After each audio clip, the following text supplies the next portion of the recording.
प्रधानमंत्री नरेंद्र मोदी फ्रांस और अमेरिका में अपनी 2 देशों की यात्रा पूरी करने के बाद स्वदेश लौट आए हैं। दिल्ली के पालम हवाई अड्डे पर पीएम मोदी उतरे हैं। अपनी यात्रा के दौरान पीएम मोदी ने फ्रांस में आई शिखर सम्मेलन की सह अध्यक्षता की। इसके साथ ही वो अमेरिका राष्ट्रपति डोनाल्ड ट्रंप से मुलाकात की। पीएम मोदी वापस लौटने के साथ ही दिल्ली के नए सीएम को लेकर कवायद शुरू हो गई है। पीएम मोदी और 2 देशवासी यात्रा में अमेरिका पहुंचे थे। उन्होंने अमेरिका राष्ट्रपति डोनाल्ड ट्रंप से मुलाकात की। ट्रंप की दूसरी बार अमेरिका में राष्ट्रपति बनने के बाद मोदी के साथ यह पहली मुलाकात थी।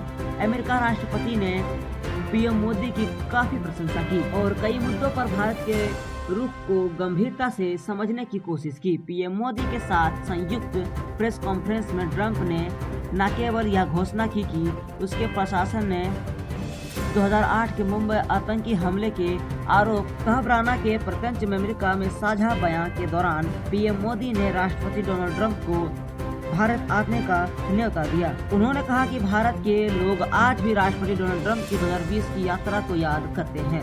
उन्होंने उम्मीद है कि आप उन्हें दोबारा देखेंगे।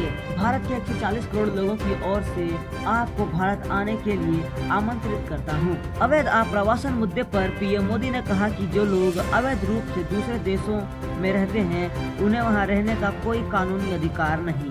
जहां भारत और अमेरिका का सवाल है, हमने आपसे कहा कि जो लोग सत्यापित और वास्तव में भारत के नागरिक हैं, अगर वो अवैध रूप से अमेरिका में रहते हैं तो भारत उन्हें वापस लाने के लिए तैयार है। पीएम मोदी ने मानव तस्करी पर बोलते हुए कहा कि ये सामान्य परिवार के लोग हैं, इन्हें बड़े सपने दिखाए जाते हैं और उन्हें ज्यादातर ऐसे हैं जिन्हें गुमराह किया जाता है और यहाँ लाया जाता है। इसलिए हमें मानव तस्करी के पूरे तंत्र पर हमला करना चाहिए।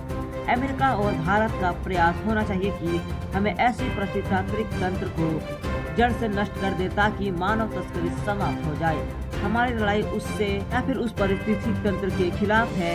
हमें विश्वास है कि राष्ट्रपति ट्रंप मानव तस्करी करने वाले इस प्रजातांत्रिक तंत्र को खत्म करने में भारत का पूरा सहयोग करेगी। अमेरिका के राष्ट्रपति डोनाल्ड ट्रंप ने मुलाकात के दौरान पीएम मोदी ने कहा कि मुझे खुशी है, जैसे ही मैं इस कमरे में दाखिल हुआ मेरे दोस्त ने मुझे अहमदाबाद और क्रिकेट स्टेडियम की याद दिला दी, जहां हमने एक बड़ी रैली की थी और अहमदाबाद में नमस्ते ट्रंप और ट्विटर में हाउडी मोदी जैसे कार्यक्रम किए थे। उन कार्यक्रमों की गूंज आज भी भारत और दुनिया में सुनी जा सकती है।